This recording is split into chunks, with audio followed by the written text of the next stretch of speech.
I will try to be brief. As I said, once we have coup d'etat, then we have death.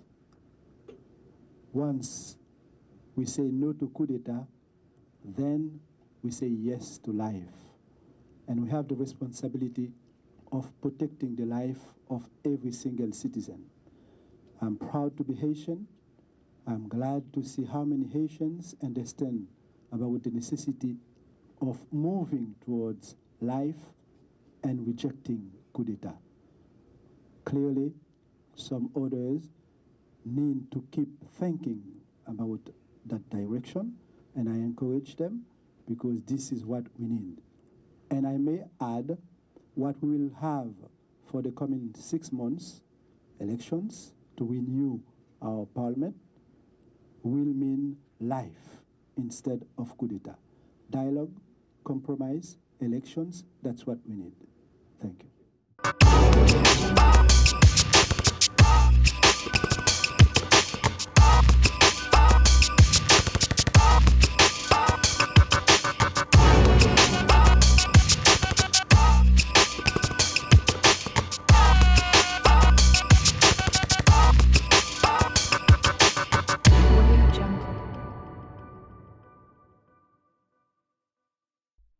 Hello guys, welcome to the 19th episode of the 1804. This one will probably be a short one. We'll be getting it right into the European Day that Ariel Henry, as well as other sanctioned figures of Haiti, attended, hosted by the European Union. And we'll also be looking at a document that was floating around the internet regarding a number of families in Haiti that are financing gangs. It looks like an official government document. However, we'll take it with a grain of salt, considering the fact that I still can't confirm where exactly it's from. And from past experience as well, when these type of documents get passed around on the internet, I've seen situations where it's been altered just to make it seem like there is something suspicious or there is a story within the document. But that's why we'll take it. When I get to that, we'll take it with a grain of salt. So let's get started here. We have yesterday. It was Europe Day, European Day. So the European Union had invited a bunch of delegates, leaders of countries that kind of linked to the European Union. Haiti did sign some sort of the relation. I'll read it here, but there's one relation with Haiti. I'll read it here. The political relations between the European Union and the Republic of Haiti are part of the overall framework of the European Union's partnership with the Africa, Caribbean, Pacific countries through the Cotonou agreement signed in 2000. I have to look into the Cotonou agreements. No clue what it is. This partnership contains two main components. One is politic, the purpose of which they enable the country to consolidate the democratic transition that began 30 years ago. The other, the development partnership, which aims to support the Haitian state, non-state organizations, and civil society in achieving the sustainable development goals by placing education, state reform, economic and financial governance and transparency at the heart of the action priorities through the new neighborhood development cooperation and international cooperation instrument. So this is the relation of the European Union and Haiti, basically similar to all other agencies or NGOs, kind of the same blah, blah, blah, trying to help out the country, improve dialogue, provide support. So now there was Ariel Henry that attended, de facto prime minister, suspect. He's a suspect for me in this assassination. He had a call with one of the prime suspects. So definitely, and this was published as well by the CBC, Miami Herald, a bunch of big publications. You can go find it. He had two phone calls with one of the main suspects for the assassination of former president Jovenel Moïse. But what was also interesting is that there was two other sanctioned, there was two other sanctioned figures that went by name of Jean-Henri Séan, and the other guy, former president as well, Priveur. So I'll show you something here.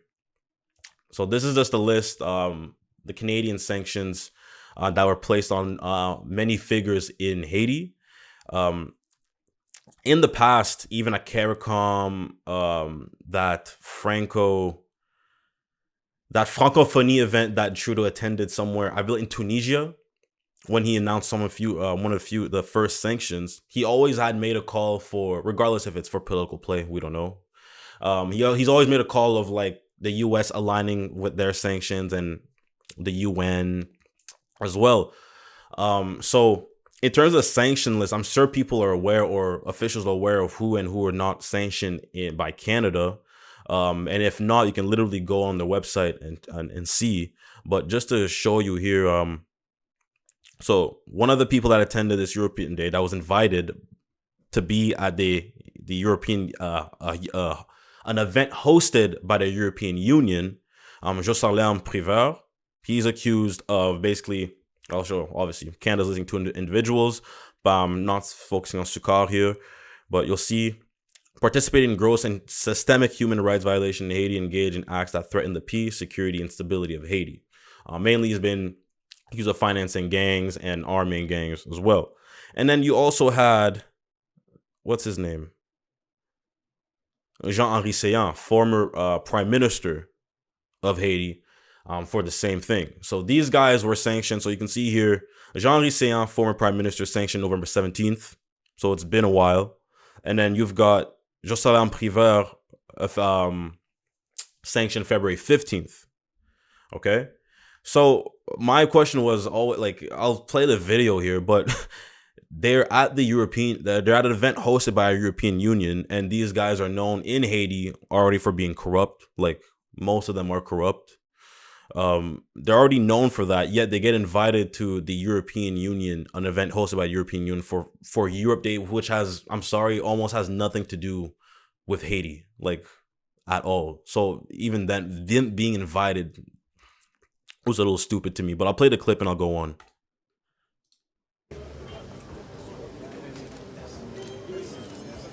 And yeah, it's ridiculous. Like, literally, people are going up to shake his hand, or he's going up there too, but he's literally not even an elected president. Like, not even an elected president. And I always wonder if these people, if they know. Well, I'm sure a lot of them know, and they act like they don't, because what are they going to say? But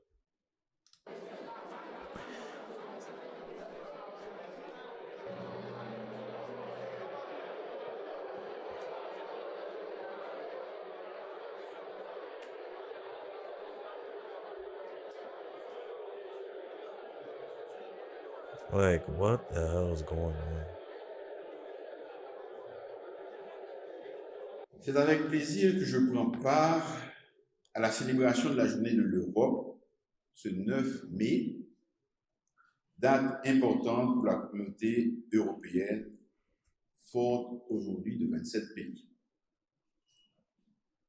Au fil du temps, la République d'Haïti a tissé des liens solides et privilégiés avec cette communauté, tant à travers ses objectifs que sa vision. Aujourd'hui, dans un cadre multilatéral, presque tous les pays du monde reconnaissent la nécessité de renforcer leur solidarité et de ne pas agir en nation solo pour faire face aux défis et aux menaces qu'affronte notre planète. Car l'enjeu est de taille. Hey, like, this is ridiculous, all right? So they're all enjoying, I'm assuming this is another Haitian. They're all enjoying their wine.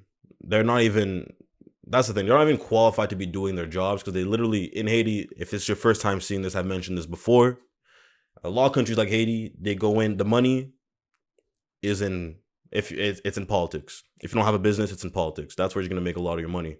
A lot of them join in, get these positions.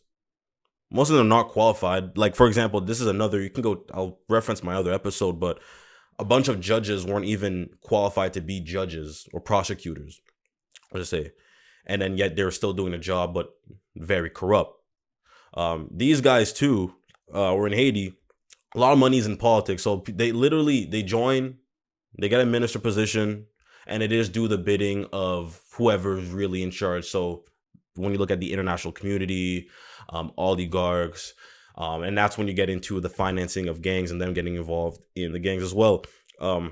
But back to this, you see, like right here, Jean Risséan, and you have right in the middle, former prime minister who's sanctioned by Canada, and then you've got Privert on the left side who's also sanctioned, both enjoying, well, at least one of them's enjoying some white wine. I'm sure he had some wine too, enjoyed himself. But I'm just curious, like, what was the reasoning? What was the thought process of them being invited to this event and not maybe aligning to the sanctions that Canada had put in place, knowing the fact that they are involved in financing gangs as well. Il faut agir collectivement. Les égoïsmes nationaux. And this is the funny, this right here, this is Fabrice Morier. He's the ambassador to Haiti from France. So French. And those you don't know, again, France, former colonizer of Haiti. Fun fact. So like, for example, like Haiti, that would like that what we call Haiti today used to belong to France before the revolution. Anyways.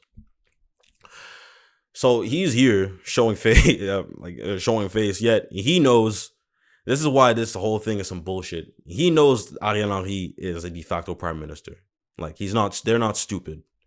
Okay. And then you have Jean Risséan, which I'm sure you read up the news too, or talk to Ambassador Carrière, which is the, Sébastien Carrière is the Canadian ambassador to Haiti. I'm sure you know who's on this sanctioned list. And yet they're still invited to this event, and they've never looked happier. Nous constitue une foi qui peut parfois paraître commode, mais qui est en réalité sans issue. Sans solidarité entre les nations, nos peuples ne réaliseront aucun progrès durable, n'établiront pas les conditions d'une paix stable, ni de développement humain équitable. Nos peuples ne construiront simplement pas un avenir d'espoir pour nos enfants et nos petits-enfants. Cette solidarité est indispensable et nous découvrons qu'elle est vitale. Elle est le sens profond du partenariat que la République d'Haïti, l'Union européenne et ses États membres bâtissent ensemble depuis de nombreuses décennies. Like, I wonder if they know their jobs, in a sense, is almost, in Haiti at least, I'm talking about Fabrice Morier, is almost useless. Like, literally, what are you doing? Like, if there's this talk about making Haiti a better country and trying to help out, and I'll go back to what that stupid Cotonou agreements thing that they signed back in 2000, but they had a sentence here. I'll reread the whole paragraph. So again, this partnership contains two main components. One is politic, the purpose of which is to enable the country to consolidate a democratic institution that began 30 years ago. The other, the development partnership, which aims to support Haitian state, non-state organizations, and civil society in achieving a sustainable development goals by placing education, state reform, and economic financial governance and transparency at the heart of action priorities through the new neighborhood development cooperation international cooperation instrument. So you want to do all these great things and help out, but you can't even do the bare minimum of actually calling out. And then again, I'm not being naive here. I'm just trying to show you the bullshit that's going on. Nowhere I'm naive thinking that the former colonial power in France with its embassy and other interests such as the United States and Canada would come out and blatantly say, oh, Ariel Henry is corrupt, blah, blah, and all that stuff. He's not the real prime minister, because when Journée Moïse died, they were all jumping up to support, already legitimize his power. So from day one, they already legitimized his power once the assassination happened. So not being naive there. But really, if you're trying to be consistent and really say you want to help out a country, the bare minimum you can do is actually coordinate a sanction across the board, which was my problem with Dominican Republic eventually did it, but that was my problem with the Dominican Republic because you had a lot of sanctions from Canada, a few from the US, which we'll get to, and then the DR had placed no sanction till early May, I believe, late April. They had to put up a lot of sanctions. Whether they're doing in effect or not, we'll never know.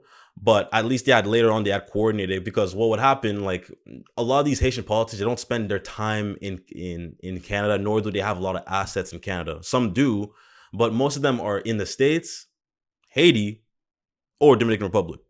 Like they have a lot of their interests there, because if you guys don't know, first time viewing it, Haiti, Dominican Republic share a border on one island. So they just cross over and have all their assets, or they can just cross over and have all of the have all their assets and still live comfortably and have money in their bank account still. So if you're really trying to help out a country, the least you can do really is not that's what I found, it's not invite the people that are sanctioned to an event in Europe. Like it's not consistent at all, which then again leads to me saying, like, already there was a CBC article came out that which showed that Canada has not collected a dime really since or reserved a dime since the sanctions were in place in Canada. And the example they had used for that in the article is Ronnie Celestin, another politician who lives in Laval, had bought a $3.4 million house. Dude's from Haiti. $3.4 million house. So already, if it's not a business, which he doesn't own there's no business. Politics, this person, they don't pay you $1 million salary to do politics in Haiti. I believe it was a minister. I believe it was a minister, but I'll double check. But regardless, he's a politician. Yet he was able to buy a $3.4 million house. To me, and to most common people that know this, drug money, right? Yet the CBC article showed that they weren't even, they haven't even collected the house. He had bought a $3.4 million house back in 2020, 2021. He's sanctioned in Canada. He has an asset in Canada. Yet nothing's happened, apparently, according to CBC. So you're inviting two sanctions guys to an event by Europe. It doesn't look, the effort in terms of trying to help Haiti and making it better, it doesn't look consistent, which then again leads me to believe even more again. It's adding more proof that a lot of these stuff is just to show that they're kind of doing something. It was like the same thing when Canada deployed that aircraft for site surveying, hovering over Haiti. We've never heard a follow up with that, right? Like even the government of Haiti hadn't even put a statement out. We learned when Canada was doing this, it was Canada that just announced it randomly. The Haitian government never said anything about it. And then they had the other thing where Canada had the boats on the coast of Haiti's waters just to evaluate and to see gang activity. Like how long did that take and how much data can you gather in that? I believe it was 3 weeks they spent, 3 weeks or a month. How much data can you gather? So anyways, just to show you that I'm not going to play the whole speech here because it's basically just him talking about wanting to help Haiti and all that bullshit, the regular stuff you would say at an event like this. But just to point out the fact that we really need to look at these, really evaluate these international efforts to help Haiti and actually look at if it's helping. My belief, and this is just my opinion, I think this is just political play. I think whoever will be the next election, I believe whoever will be the next president of Haiti will still probably do the bidding of the United States, Canada, and the international community. I highly doubt they would let that, especially after the fact that the Journée Moïse assassination seems to have been orchestrated by the United States. I doubt that they would go through all this just to have a guy not do their bidding and keep on the status quo in Haiti. Just my personal belief. But let me know what you guys think down in the comment section. Ce partenariat naît des valeurs et principes fondamentaux que nous avons en commun. Je veux citer notamment la propagation des stratégies de développement, la participation. Just so you guys know, if you guys is your first episode watching this too, just to give you more context, I actually hate this dude. I can't stand him, like, because he's literally, Dude was handpicked to be prime minister at the time Jovenel Moïse was president. Dude is a neurosurgeon. Like, he has no political background, really. He's tied to a lot of names, even before he was in a spotlight, at least in the spotlight for Haiti. There was a lot, he's associated to a lot of names, a lot of corrupt names in Haiti. However, dude generally was just a neurosurgeon before this. And then he became the de facto prime minister, just like that, because they needed a puppet to do the bidding for them until the next election. Journée Moïse was pissing him off. À la vie économique, politique et sociale de toutes les couches de la société, du secteur privé et de la société civile. Le rôle central du dialogue et le respect des engagements mutuels. Au fil du temps, l'Union européenne est devenue un acteur majeur de la scène internationale.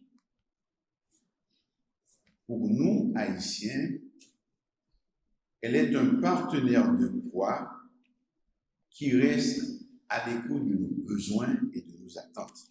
Just, if you don't understand French, she just said the European is still an important partner for Haiti, and they continue to listen to their needs. But honestly, like, then again, Haiti is one example of many, but what really have they done for you? Like, really? Like, you could even argue, like, just on a foreign aid perspective, and that's another topic, though, like, in terms of the politics of foreign aid. But just from a foreign aid's perspective, like, you could argue the United States has done way more. As much, I'm not even proud of that, but I'm saying the United States has done way more than the European Union. And even if you're counting France, like just France specifically, I still think in terms of foreign aid providing, the US has done more. So, by the way, not advocating foreign aid is good. There's that's another topic. But if you're just looking at what the products that's going in the country, yeah, way more than European Union. Au nom du gouvernement et du peuple haïtien, exprimer notre appréciation pour le soutien apporté à notre pays. Haïti doit prendre son destin en main et nous comptons sur nos partenaires de l'Union européenne pour qu'ils acceptent d'inscrire leurs efforts dans la ligne des plans, programmes et projets que nous définissons dans le cadre de nos politiques publiques. Nous souhaitons que l'Union européenne comprenne cette démarche et continue à nous prêter une écoute attentive. So I'm not gonna play the whole video. You can catch the clip on YouTube if you want, but basically just talking about the European Union, blah, blah, blah, blah, blah. He's not really saying much, honestly. Like, they literally, this is probably just an event for them. It was an excuse for them to go to Europe. That's what it looks like to me. Just have fun, chill, have wine. These are the leaders of Haiti, by the way. Like, while most of the population is poor, can't even eat, even though there's an abundance of food for everyone in the world, abundance of food in Haiti, people are living in shit, and these guys are going to events talking about the European Union, and they can't even do shit for their own country. And even as a de facto, and that's the more telling part, he's a de facto prime minister. He's got power to actually do things. He's got power, yet doesn't really do much. Doesn't never had a plan. Can't really push a needle anywhere. Like, he doesn't do anything really in the short time that he'll be prime minister. Like, has literally done zero. Any job, if me, you, we do nothing at our job, we get fired. Once you get to a certain class, like if you're a politician, you got a bunch of chances.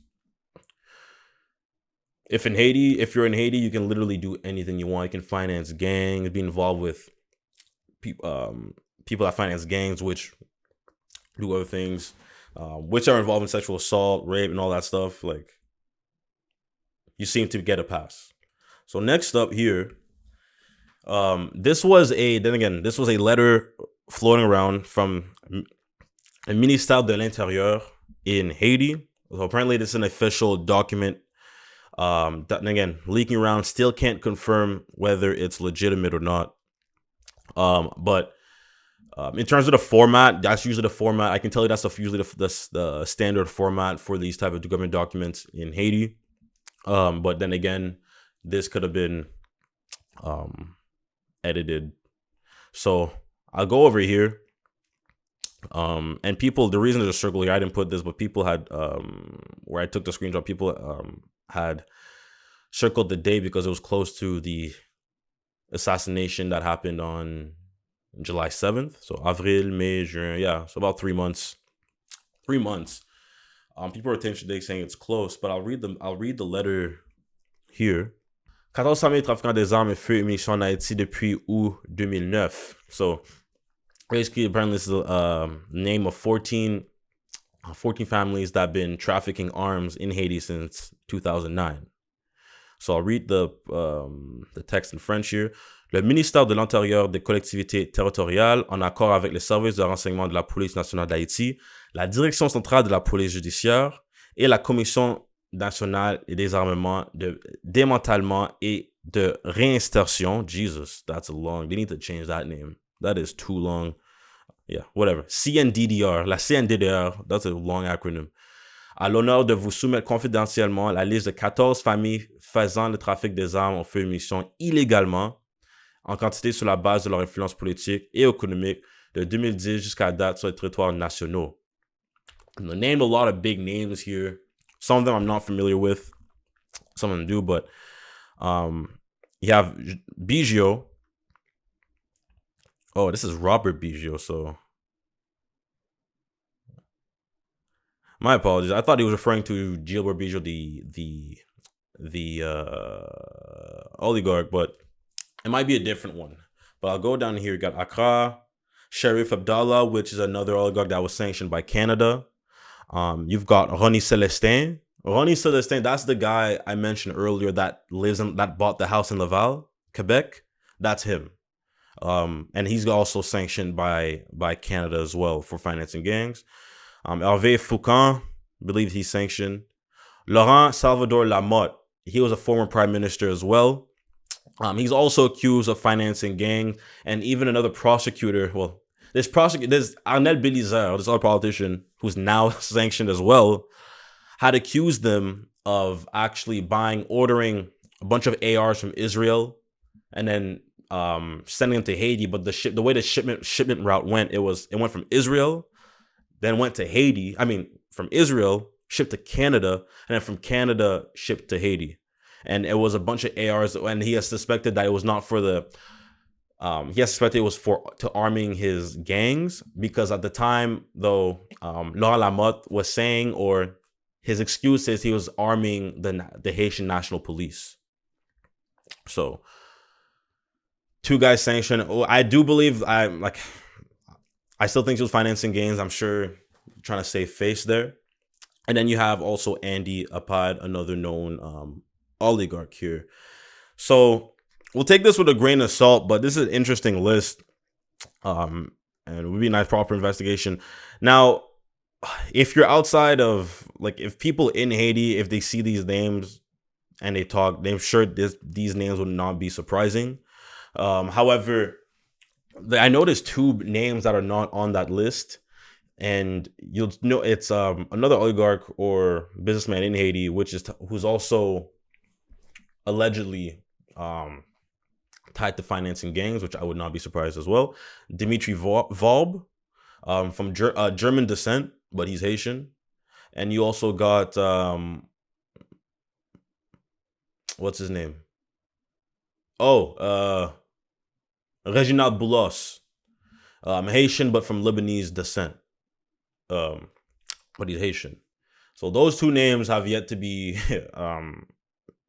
named in any type of sanctions, which I find very, very suspicious, considering the fact that they had even, although sometimes some of these sanctions can be interpreted as a warning, or saying oh, guys, you better get your shit together. Even guys like Dimitri Valb and Reginald Boulos have not been named.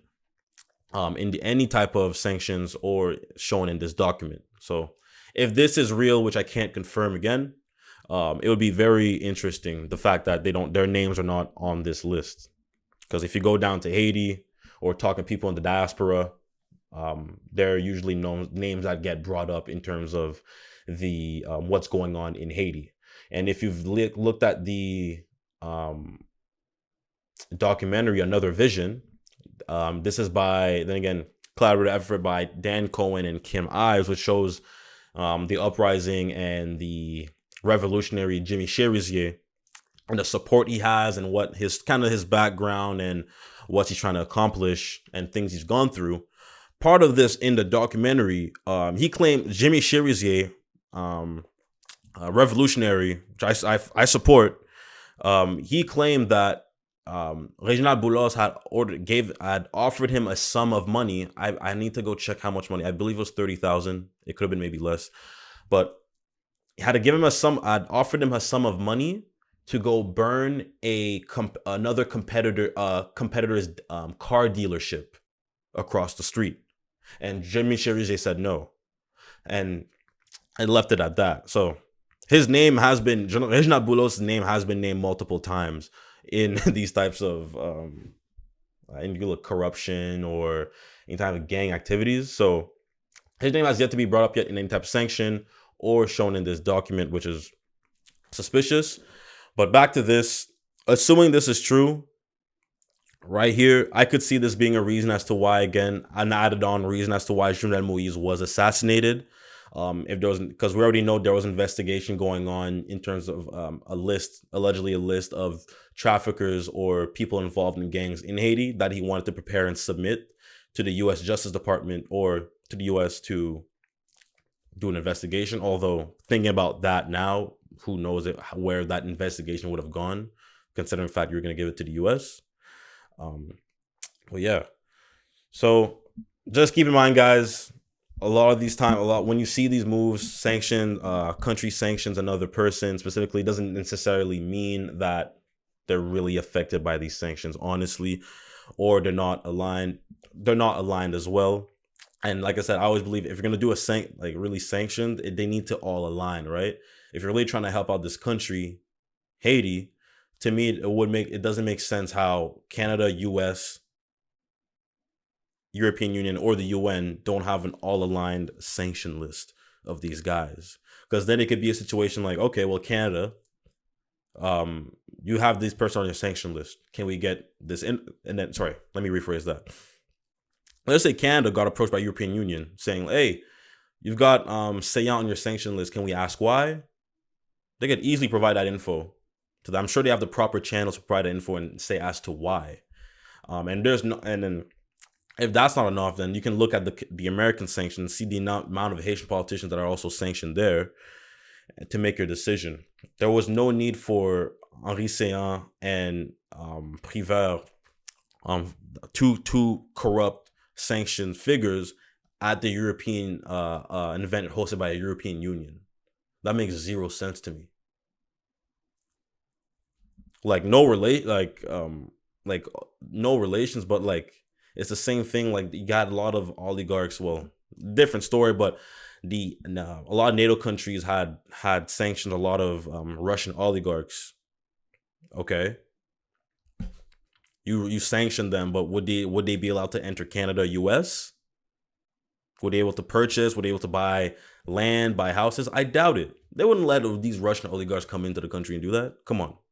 So all I'm saying, they have to just really, if you're really talking about helping out a country, just keep that same energy across the board. So then I don't look at it and it looks suspicious to me.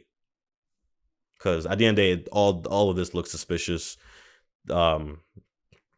Doesn't really look they're really trying to help. These are all smart people. If they're really trying to help, they would actually go down and actually try and help, really. But you know how it is if you've been watching the 1804. All right, guys, this is it for me. That's all I want to share with you. If you got the chance, please like and subscribe. I appreciate your support. It's been fun making these videos and really bringing what's going on in Haiti and sometimes all across the world as well. So thank you very much for tuning in, guys, and take care. See you soon.